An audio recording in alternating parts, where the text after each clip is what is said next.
उत्कर्ष ओडिया कार्यक्रम आज विषय वस्तु है पिलामाने कार्यपत्रिका 29 जोटा सहयोगात्मक शिक्षण सोपान जाऊँगी एथिरे से किछि शब्द देछि से शब्द गुडी को आमर तार पद्य रूप रे अछि से गुडी को आमे प्रश्न नंबर 1 रे से कहूछि गद्य रूप रे लेख ताले ठीक अछि लिखिबा कर्म हे जिवो कर्म पराण रे प्राण रे जनमी जन्मी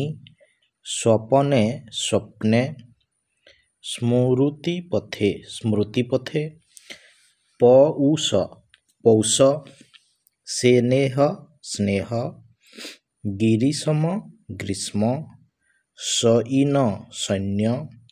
शैल शैल। परवर्ती प्रश्न प्रश्न नंबर 2 यही पद्य गुडी को तुम पढ़ा बहिर जेउ पद्यरू मिलुछि सेही पद्यर नाम लिखिबा।